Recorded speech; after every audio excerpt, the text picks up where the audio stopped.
నమః.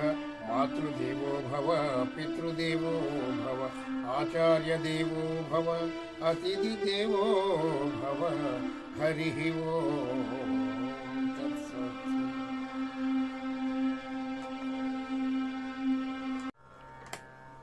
పలికెడిది భాగవతమట, పలికెంచు విభుండు రామభద్రుండట.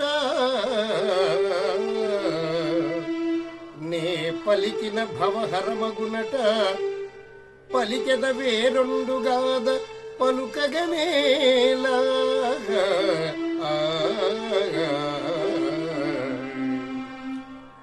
పలికెడిది భాగవతమట, పలికెంచు విభుండు రామభద్రుండట.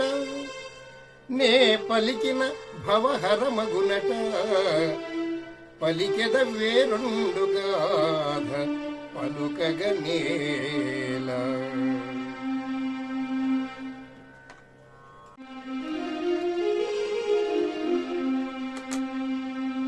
ఓం హర శంకర హర హర ఓం హర శంకర.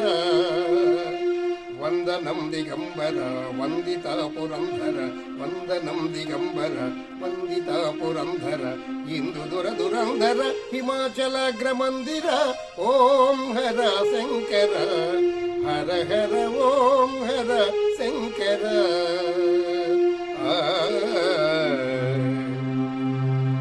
ఇలా దేవతలందరూ మునులందరూ ప్రార్థన చేసినప్పటికీ ఆ పరమేశ్వరుడు నెమ్మదిగా కళ్ళు తెరిచి ఆ వచ్చినటువంటి ఆ దేవదానవులను మునులను చూచారు.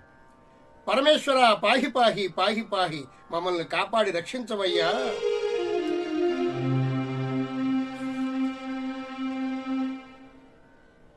నీవు సర్వజ్ఞుడవు, నీవు సర్వము తెలిసినటువంటి వాడవు, కానీ చెప్పవలసినటువంటి ధర్మము మాకున్నది కాబట్టి చెప్తున్నాం. బహుశక్తి సురాసురుల్చని పాలవెల్లి మధింప.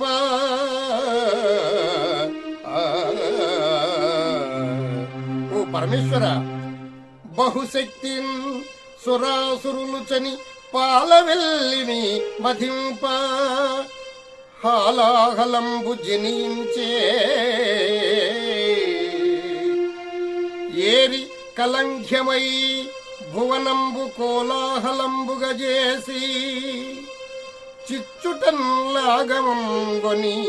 ప్రాణి సందోహమున్ బ్రతికింపవే దయదొంగిలింపగన్ ఈశ్వరా ఈశ్వరా.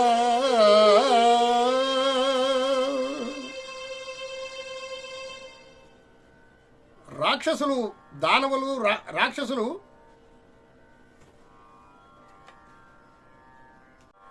దేవతలు దానవులు వెళ్లి పాలసముద్రాన్ని మధింపగా హాలాహలము పుట్టింది. ఈశ్వర, ఈ లోకాలన్నింటినీ దహించి వేస్తుంది, లోకాలన్నీ అల్లకల్లోలమైపోతున్నాయి. ఈశ్వర, నీవు దయ చూపించి ఆ చిచ్చును ఉపసంహరించి ప్రాణికోటిని రక్షించు తండ్రి. పాహి పాహి పాహి పాహి. ఇది నీకు తెలియనటువంటి విషయం కాదు, అయినా సరే మా ధర్మం కొద్దీ చెప్తున్నాం, మా బాధ కొద్దీ చెప్తున్నాం అని ఆ పరమేశ్వరుని పరిపరి విధాలుగా వచ్చినటువంటి మునులందరూ అంటున్నారు. బహుశక్తిన్ సురాసురులు హాలా, బహుశక్తిన్ సురాసురులు చని పాలవెల్లి మధింప. హాలాహలము జనించే ఏరి కలంఘ్యమై భువనంబు కోలాహలంబుగ చేసి. చిచ్చును లాగముంగొని ప్రాణి సందోహము బ్రతికింపవే దయ దొంగిలింపగన్ ఈశ్వరా.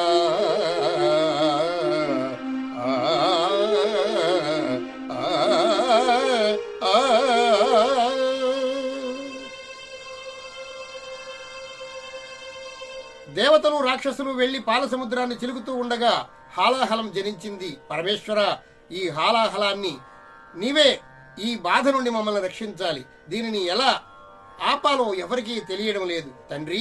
ఈ లోకాలన్నింటినీ ఏలేటువంటి మహానుభావ పరమేశ్వర శంకర అని అందరూ కూడా ఆ పరమాత్మని వేడుకున్నారు.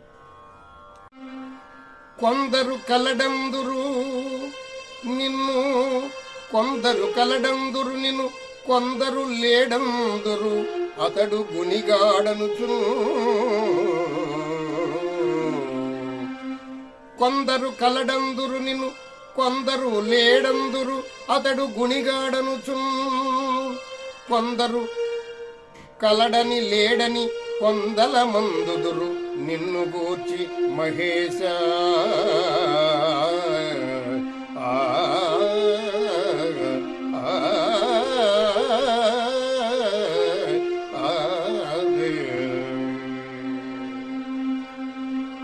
కొంతమంది నీవు ఉన్నాడు అంటున్నారు, కొంతమంది నువ్వు లేడు అంటున్నారు.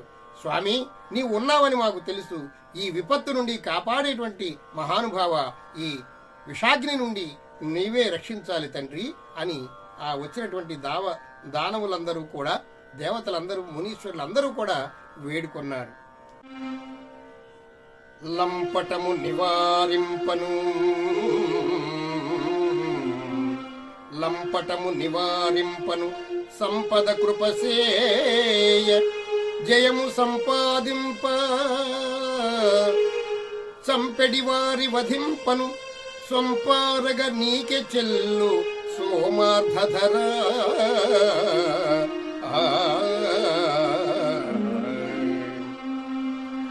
లంపటము నివారింపను, మాకున్నటువంటి భవబంధాలను తెంచాలంటే నీవే తండ్రి.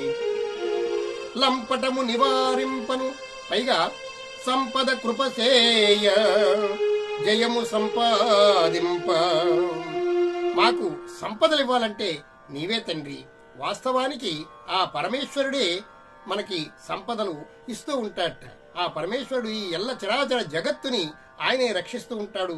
ఆయన చేయలేనిటువంటిది లేదు కాబట్టి మనకు సంపదలు ఇవ్వాలన్నా, మనకు జయాన్ని ఇవ్వాలన్నా ఆ పరమేశ్వరునే వేడుకోవాలి అని మన శాస్త్రం చెప్తుంది. అందుకనే ఎంతో బలమైనటువంటి రాక్షసులు కూడా ఆ బోళాశంకరుని గురించి తపస్సు చేస్తారు. ఆ బోళాశంకరుడు తొందరగా మనకి వరాలు ఇస్తాడు, మనల్ని తొందరగా అనుగ్రహిస్తాడు. మిగతా దేవతలందరూ అంత తొందరగా అనుగ్రహించరట. అందుకని బోళాశంకరుడు అని ఆయనకి పేరొచ్చింది. లంపటము నివారింప సంపద కృపసేయ జయము సంపాదింపం. మన భవబంధాలు తెంచడానికి, సంపదలు మనకి ఇవ్వడానికి, జయాన్ని సంపాదించడానికి ఆ పరమేశ్వరుడే మనకు దిక్కు. చంపెడి వారి వధింపను సొంపారగ నీకే చెల్లు సోమార్థధర. అందుకని భక్త మార్కండేయులు వారు ఏం చేశారంటే, ఆయనకి అల్పాయుష్ ఉన్నదని ఆ శంకరుని ప్రార్థించడం వల్ల ఆ యముడు వచ్చి ఆ మార్కండేయుని యొక్క ఆయుష్ని హరించినప్పుడు శంకరుడు స్వయంగా వచ్చి ఆ యముణ్ణి కూడా సంహరించావటయ్యా. నీవు మహానుభావుడు తండ్రి. ఈ వచ్చినటువంటి ఈ కష్టాన్ని మాపడానికి నీవే సమర్థుడవు అని దేవతలందరూ కూడా పరిపరి విధాలుగా ఆ పరమేశ్వరుని ప్రార్థిస్తూ ఉన్నారట.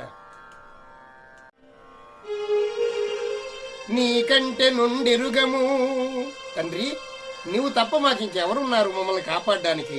నీకంటే నుండెరుగము, నీకంటే పరులు కావనేరరు జగము, నీకంటే నొడయనెవ్వడు లోకంబులెల్ల లోకంబులకెల్ల నిఖిల లోకస్తుత్వ.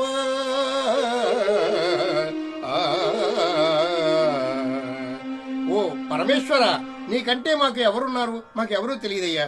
నీకంటే ఇతరులు ఈ లోకాలని కాపాడేటువంటి వారు ఎవ్వరూ లేరు. ఈ లోకాలన్నిటినీ రక్షించాలంటే నీవే తండ్రి. ఈ లోకాలన్నీ విషాగ్నితో అల్లాడిపోతున్నాయి.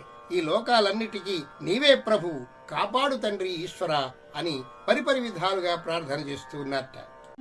అంతట పరమేశ్వరుడు ఎంతో దయతో వీళ్ళందరినీ రక్షించాలి, ఈ లోకాలన్నింటినీ కాపాడాలి అనేటువంటి ఉద్దేశంతో ప్రక్కనే ఉన్నటువంటి భార్య అయినటువంటి పార్వతిని చూచి, పార్వతి చూశావా, మన పిల్లలు కష్టం వచ్చి ఎంత అల్లాడిపోతున్నారో చూశావా?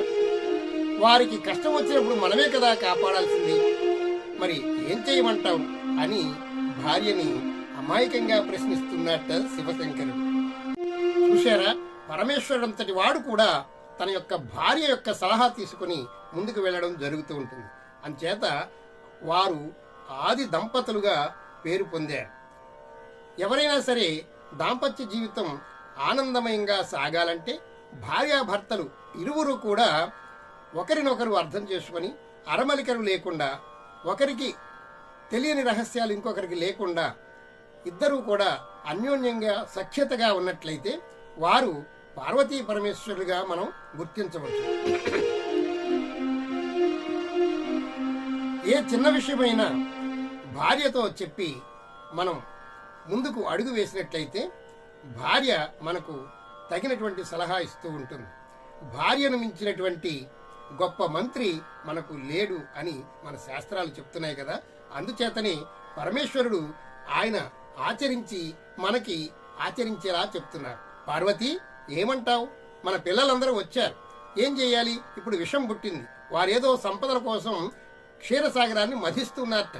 ఇప్పుడు విషం పుట్టింది, ఆ విష అగ్ని నుంచి ఇప్పుడు మనం తప్పించాలి కదా, ఏమంటావు పార్వతి అన్నట్ట పరమేశ్వరుడు. ప్రక్క ఉన్నటువంటి పార్వతీదేవితో శివుడు అంటున్నాడట, కంటే జగముల దుఃఖము, వింటే జలజనిత విషము వేడి, ప్రభువై ఉండుట ఆర్తుల ఆపద గెంటింపగ ఫలముగాదే కీర్తి మృగాక్షి. ఓ పార్వతి, కంటే జగముల దుఃఖము, వింటే జలజనిత విషము వేడిమి, ప్రభువై ఉండుట ఆర్తుల ఆపద గెంటింపగ ఫలముగాదే మృగాక్షి. ఓ పార్వతి, ఈ జనుల దుఃఖాన్ని పారద్రోలడం కంటే మనకు కర్తవ్యం ఏమున్నది? వారు ఆర్తనాదాలు చేస్తున్నారు. ప్రజల యొక్క ఆపదలను కాపాడడమే కదా ప్రభువుల లక్షణం అని పరమేశ్వరుడు ఇప్పుడు పరిపాలించేటువంటి నాయకులందరికీ కూడా ఆయన ఉపదేశిస్తున్నారు. రాజు అయినటువంటి వాడు ప్రజల యొక్క కష్టాలను పారద్రోలినప్పుడే అతను సరైన రాజుగా గుర్తింపబడతాడు, చిరకాలము రాజుగా వర్ధిల్లుతూ ఉంటాడు. పాలకులందరూ కూడా ఇదే పని చెయ్యాలి. ప్రజలకు ఏ కష్టం వచ్చినా ఆ కష్టాన్ని తీర్చే విధంగా ఆ ప్రభువు ఉండాలి అని మన భాగవతం ఆనాడే చెప్పింది. అలాగే ఇప్పుడు కూడా ప్రజలు ఎన్నుకున్నటువంటి నాయకులు ప్రజలకు ఏ కష్టం వచ్చినా సరే ఆదుకున్నట్లయితే వారు చిరకాలము వారి యొక్క కీర్తి నిలబడుతూ ఉంటుంది అని మన భాగవతం చెప్తూ ఉందన్నమాట. ఈ ఎపిసోడ్ మీకు నచ్చినట్లయితే మా పురాణామృతం ఛానల్ని సబ్స్క్రైబ్ చేసుకోండి, లైక్ చేయండి, షేర్ చేయండి. మరిన్ని వీడియోలు మీకు అందటానికి బెల్ ఐకాన్ నొక్కండి. సర్వే జనా సుఖినో భవంతు, సమస్త సన్మంగళాని సంతు. హరి ఓం తత్సత్. జై శ్రీమన్నారాయణ.